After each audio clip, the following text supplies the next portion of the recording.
It's not only about starting a business, but it's also about recognizing opportunities, taking risks, and being creative. Mr. Ashwini Grover, the founder of Bharat Pay, and his social entrepreneur over the stage.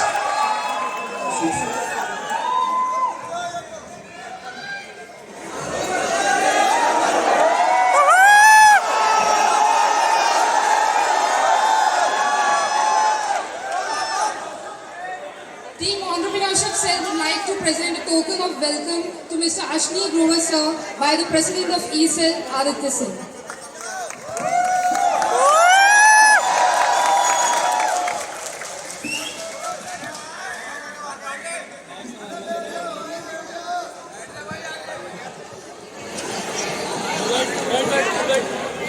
Mr. Ashwini Grover. So now I would like to invite our chairman, Volta Incubation Center, Dr. Akhil Bhumila, या फिर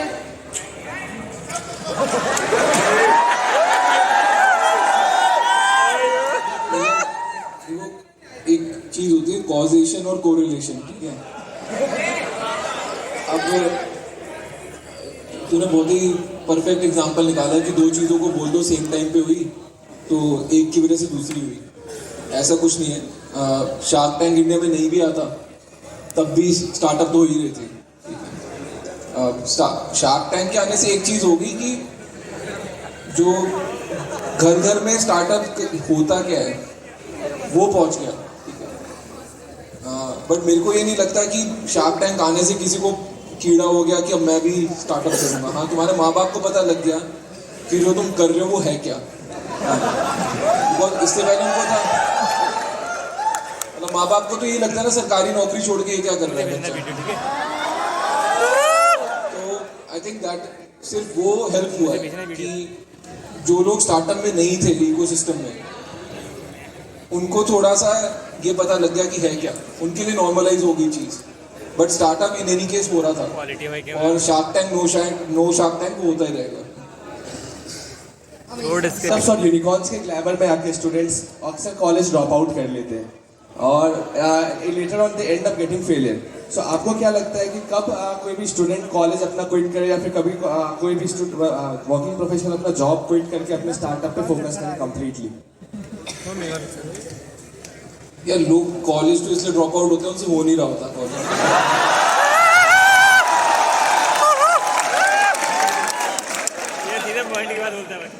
अब कुछ चीज हो नहीं रही है तो बोल दो मैं तो स्टार्टअप कर रहा हूँ क्योंकि इसमें कोई मेजर तो है नहीं। अगर कॉलेज में होते एग्जाम देना पड़ता, नंबर आते, दूध का दूध पानी का पानी हो जाता है।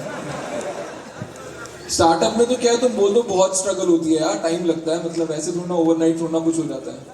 तो आई थिंक आधे से ज्यादा लोग बहाना बना रहे हैं कुछ ना करने का, ये बोल के कि मैं स्टार्टअप कर रहा हूँ। हाँ, बट ये बात भी है कि कुछ लोगों को रियलाइजेशन हो जाती है कि मेरी एजुकेशन से मेरा टाइम वेस्ट हो रहा है, ठीक है। बट वो बहुत ही कम परसेंटेज है, मतलब मेरे को लगता है 1%, आधा % भी कम लोग होंगे जो जेन्युइनली उनको लगता है कि इस टाइम पे मैं अगर कुछ काम करूंगा तो that is a better use of my time rather than college में पढ़ना। बट मैं ये रिकमेंड करता हूँ कि अपनी एजुकेशन पूरी कर लो और उसके बाद जो करना है करो। मतलब मैंने तो उल्टा ही करा, मतलब मैंने IIT पूरा करा, IIM पूरा करा, 9 साल नौकरी करी, उसके बाद जाके कहीं मेरे को एंटरप्रेन्योरशिप समझ आई और तब मैंने किया। तो मेरे लिए मैं लेट ब्लूमर हूँ। आज की डेट में चैलेंज क्या है कि 21 साल पे तुमको लगने लगता है मेरी लाइफ खत्म हो गई है, कि मिड लाइफ क्राइसिस 40 पे आता था, 20 पे आता है वो। एंड तुमको लगता है यार 25 साल के बच्चे इतना पैसा कमा रहे हैं या कोई मिलियनियर बन गया, बट वो एक्सेप्शन है, वो रूल नहीं है। सो दुनिया का दस्तूर तो ये है कि पढ़ाई पूरी करो, एक बारी पूरी कर ली उसके बाद बहुत टाइम है करने के लिए, कुछ जल्दी नहीं है। सर, जब आपकी बुक दोगलापन रिलीज हुई थी तो आई रिमेम्बर यू ट्वीटेड, तो एक ट्वीट करा था आपने जिसमें था कि इस किताब को पढ़ने के बाद या तो आप एकदम अपनी नौकरी छोड़ दोगे या फिर जिंदगी भर नौकरी करते रह जाओगे, एटलीस्ट बीच में तो नहीं फंसे रहोगे। So do you think that those who are hustling for their startups while doing a 9 to job, is there a good take for them or वो फंस गए? बीच में इंग्लिश समझ नहीं आई।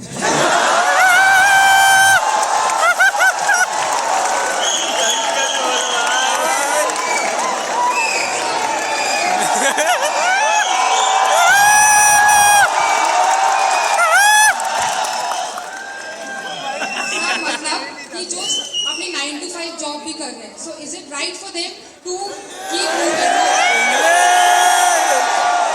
देखो ऐसे तो क्वेश्चन है, नहीं हो पाएगा, या तो पूछ लें इनको या तुम शोर कर लो।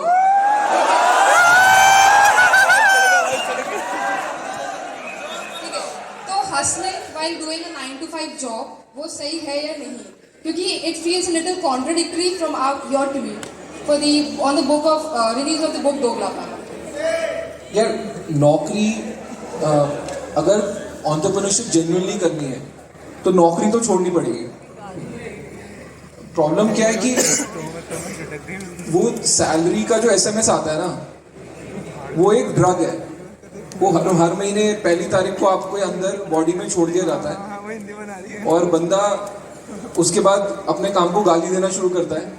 30 तारीख तक मैक्सिमम गाली देता है, फिर 1 तारीख को तनख्वाह आ गई, फिर से चिल हो गया। ठीक है, मेरे को लगता है देर कि मेरे को तनख्वाह भी आती रहे और मैं कुछ बड़ा भी बना लूंगी, होता नहीं है। आपको कहीं जाने के लिए कहीं से तो चलना पड़ेगा ना। So the first step is कि नौकरी का और जो हर महीने एक रेगुलर फिक्स सैलरी आ रही है उसके ऊपर उठना बहुत जरूरी है। बिकॉज अगर आप में उतना रिस्क नहीं ले सकते कि अगले महीने मेरी सैलरी नहीं आएगी तो क्या मैं मेंटली बैलेंस रहूंगा, अगर आप उतना रिस्क भी नहीं उठा सकते तो बिजनेस में तो इससे बहुत ज्यादा रिस्क आने वाले हैं, आप उसके लिए प्रिपेयर्ड ही नहीं हो। सो मैं बहुत कोई फैन नहीं हूँ कि आप नौकरी करते करते कर रहे हो। छोड़ दो यार, मतलब ऐसा कौन सा, मतलब कॉलेज में भी जब तुम पढ़ रहे होते हो तुम्हारा गुजारा चल ही रहा होता है ना। तो माँ बाप ने यहाँ तक पाल दिया, 1-2 साल और पाल देंगे। बट जॉब छोड़ के काम करो, जॉब के साथ साथ मत करो। वैसे मतलब कुछ तो फंडामेंटल्स होते होंगे जिसको स्टार्टअप्स हमेशा फॉलो करते हैं, तो वो फंडामेंटल्स। नहीं, फंडामेंटल तो सिंपल है यार कि कस्टमर के लिए वैल्यू होनी चाहिए। अगर आपने जो चीज़ बनाई है कस्टमर को वैल्यू नहीं है, उसके लिए पैसे नहीं देगा तो नहीं चलने वाली इन द लॉन्ग रन। बहुत बारी क्या होता है कि हम कुछ प्रोडक्ट बनाते हैं, हमको लगता है बहुत सॉलिड प्रोडक्ट है, बट मार्केट एक्सेप्ट ही नहीं करती उसको। मार्केट मतलब कोई उसके लिए पैसे देने को तैयार नहीं है, स्केल नहीं आ रहा, ग्रोथ नहीं आ रहा, मार्केट शेयर नहीं आ रहा।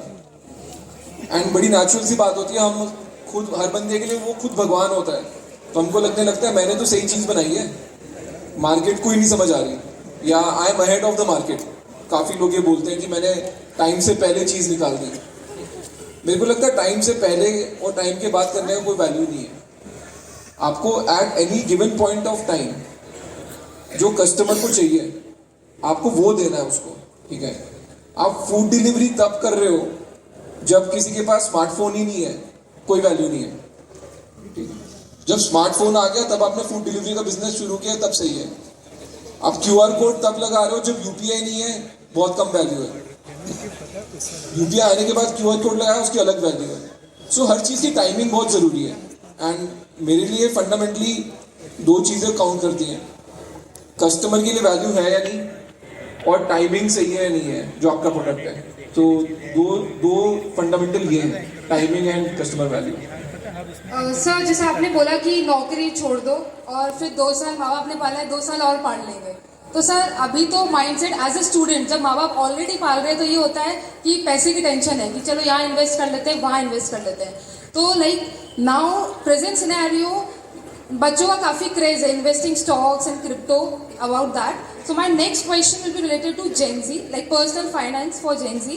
लाइक आजकल बहुत ज़्यादा चैटर हो रहा है कि for generating a good investment portfolio like investing in stocks and all.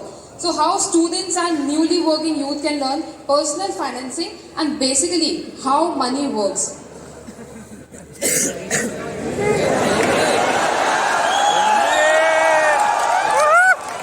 नहीं यार, इतनी इंग्लिश आती है मेरे को।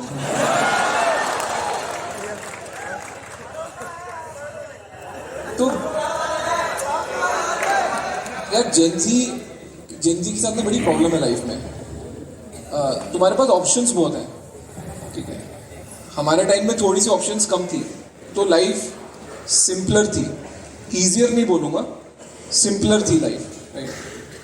अभी जेंजी के पास ऑप्शन बहुत है। सो आपका डीमैट अकाउंट ऑनलाइन खुल जाता है, बैंक अकाउंट लिंक्ड है, पैसे डाले ऐप में, स्टॉक ट्रेडिंग शुरू कर दी, ठीक।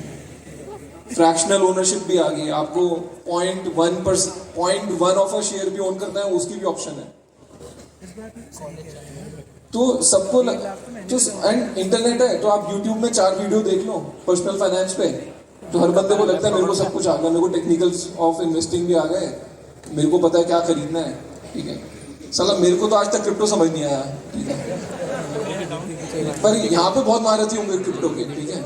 पैसे किसी ने नहीं बनाए होंगे।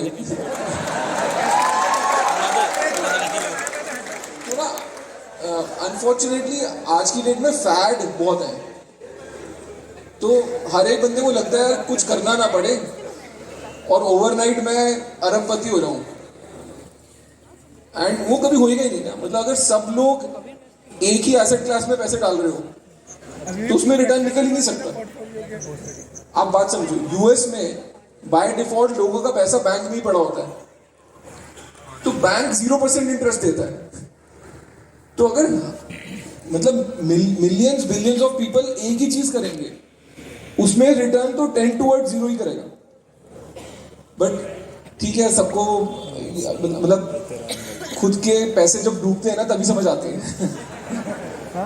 तो देयर इज नो शॉर्टकट कि यार मैं स्मार्ट हूँ, मैं जेंजी हूँ, एंड जेंजी को भी लगता है मेरा बाप बेवकूफ है, ठीक है, मैं ही स्मार्ट हूँ। ऐसा कुछ नहीं है यार, उन्होंने दुनिया ज्यादा देखी है, तुमने कम देखी है। तुमने साइकिल्स भी कम देखी है थोड़ी उनसे, and business is always about cycles. So you have to figure out cycle में कहाँ है। 2021 में सबको इन्वेस्टमेंट करनी थी, 2023 में किसी को इन्वेस्टमेंट नहीं करनी, ठीक है, जो कि सबसे बड़ी बेवकूफी है। आज की डेट में you should be investing if you want to come out saying कि मेरे को पैसे बनाने हैं 2025-26 में, तो आज की डेट में पैसे डालने पड़ेंगे, राइट। बट काउंटर इंट्यूटिव होता है ना, बिकॉज फियर टेक्स ओवर। बंदे को डर लगता है, पागल हो गया, अभी तो सारे स्टॉक डूब रहे हैं। तो भाई जब ऊपर जा रहे थे तब खरीदने में फायदा है, जब नीचे जा रहे हैं तब खरीदने में फायदा है। बट आई वुड थिंक कि जितना पैसा तुम्हारे पास अभी है ना, उससे तुम्हारी लाइफ नहीं चेंज हो सकती। तो इन्वेस्टिंग में भूल जाओ, कुछ काम कर लो। अगर काम करके कुछ बनाओगे तो उससे कुछ और निकल जाएगा। लगता है काफी सारे डीमैट अकाउंट्स के एप्लीकेशंस आएंगे।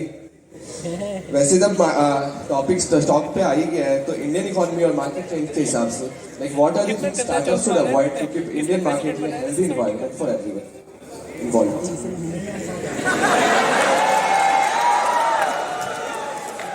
सर जैसे इंडियन मार्केट और इकोनॉमी में इंडियन स्टार्टअप्स जो है वो क्या मतलब किस चीज़ों का अवॉइड करें सो दैट मार्केट सबके लिए हेल्दी एनवायरनमेंट रहे। इंडियन स्टार्टअप में सिर्फ एक चीज मैं बोलूंगा अवॉइड करने को, which is indiscriminate hiring. Challenge क्या है कि हम सब ना फंडिंग के डोपामीन पे बड़े हुए हैं। तो हमको इन्वेस्टर ने हर बारी बोल दिया कि एक काम कर, अभी तू X स्केल पे है, तू 5x स्केल पे आ जा, तो मैं तेरे को $100 मिलियन और दे दूंगा, ठीक। तो सब लोगों ने क्या करा, शॉर्टकट मारने शुरू किए कि यार टेक डेवलप करने में साला 1.5 साल लग जाएगा। ऐसा करते बंदे भर लेते हैं, सेम स्केल बंदों से ले आते हैं और जाके पैसे ले आएंगे। तो इंडियन स्टार्टअप्स ने मैसिव ओवर हायरिंग हो रखी है already, which is not good news for you people, because अभी तुमको जॉब मार्केट में आना है। बट मेरे को जेन्युइनली लगता है बहुत ज्यादा हायरिंग हुई है, एटलीस्ट 25% ओवर हायरिंग है मार्केट लेवल पे। इंडिविजुअल लेवल पे कुछ बहुत ही डिफरेंट हो सकती है, बट मार्केट लेवल पे 25% ओवर हायरिंग है। So Indian startups have to figure out a way now कि यार जेन्युइन धंधा करो, बंदे भर के स्केल मत दिखाओ। एंड मतलब जहां पे टेक डेवलप करना है वहां पे टेक डेवलप करो, of us is looking